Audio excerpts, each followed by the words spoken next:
A paz do Senhor, meus irmãos. Estamos aqui mais uma vez para nós podermos transmitir aos irmãos o subsídio da lição de número 4, que vai falar sobre a fidelidade às doutrinas cristãs.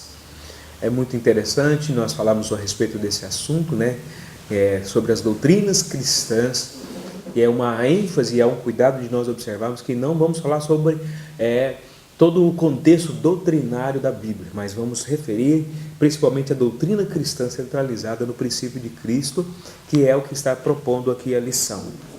Os textos de referência, você tem ele também na sua revista, você que é professor, você que é superintendente da Escola Bíblica Dominical, que está em 1 Timóteo, aliás, capítulo 1, do verso 3 ao verso de número 7, e é interessante porque aqui é uma exortação, uma orientação que Paulo está dando ao jovem pastor Timóteo. E eu quero ressaltar aqui a questão da verdade aplicada, que eu acho que vai ajudar você no desenvolvimento da sua lição, que diz assim: precisamos estar atentos para não sermos levados por questões enganosas e por pessoas que se acham detentores de revelações especiais, disseminadoras de ideias egocêntricas, soberbas e cheias de vaidade. Dentro dessa situação que está sendo desenvolvida a revista, e é o que nós queremos passar a comentar um pouco aqui com os irmãos e dar para você a condição para você desenvolver bem a sua escola bíblica dominical, essa lição de número 4. Os pontos que nós vamos aqui tentar abordar está dentro da lição, que é o desvio doutrinário da igreja, as consequências do desvio doutrinário da igreja e uma proposta de retorno à fidelidade doutrinária, que é algo que é fundamental. No tópico de número 1, que vai falar sobre a questão do desvio doutrinário da igreja, uma coisa que é muito importante nós observarmos, e que a própria resposta do questionário está justamente baseada nela, fala sobre a questão da palavra fábula. É uma das coisas que nós observamos aqui, que ela é interessantíssima de nós observarmos, que o desvio doutrinário acontece justamente, querido, ele nasce aonde? Primeiro, ele nasce dentro da própria igreja. É fato que todas as situações que nós vamos observar, não somente na época de Paulo, mas desde o nascimento da igreja até os dias atuais, que toda situação de desvio doutrinário, ela não vem de fora para dentro, mas ela sai de dentro para fora. E esse fato é uma coisa que nós temos que observar, porque aqui a palavra fábula é usada para descrever uma narrativa fictícia e enganosa, uma história mítica que faz com que os homens se afastem da verdade. Ou seja, as pessoas buscam meios e subsídios para poder justamente trabalhar um conto popular, uma ideia, uma lenda, ou um mito, ou uma situação, querido, que favorece o seu próprio ponto de vista.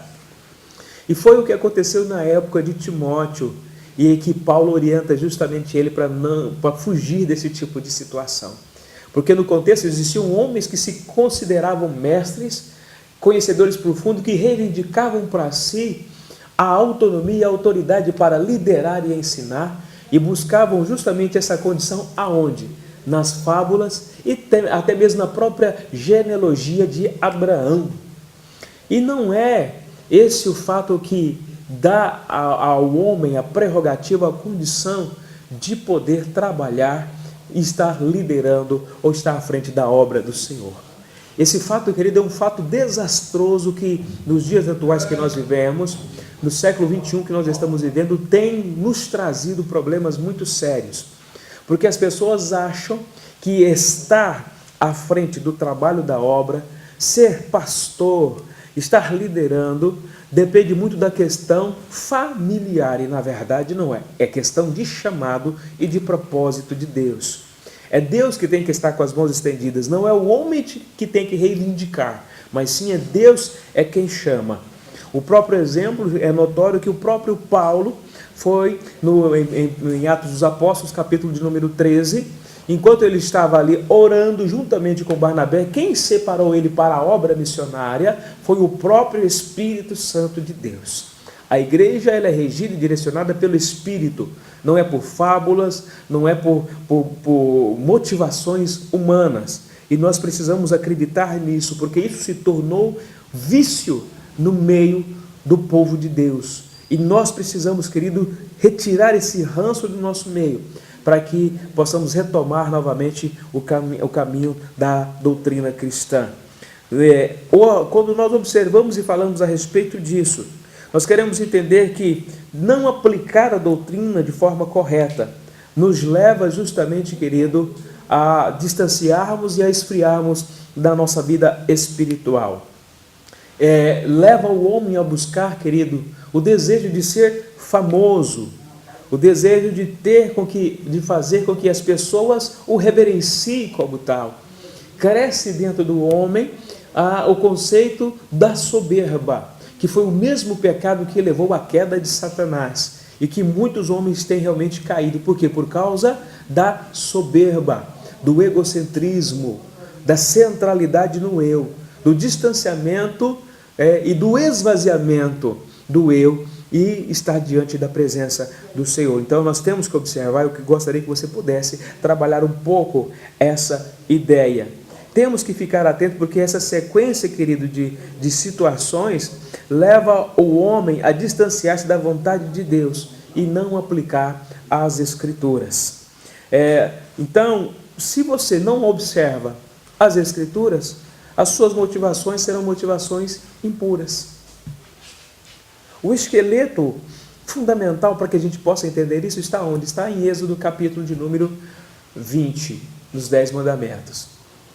Se você tiver a oportunidade de poder discorrer e falar um pouco a respeito disso, ali realmente é a espinha dorsal de toda a vida cristã, a observação dos 10 mandamentos, porque ele fala sobre questões éticas, questões morais e, acima de tudo, espirituais.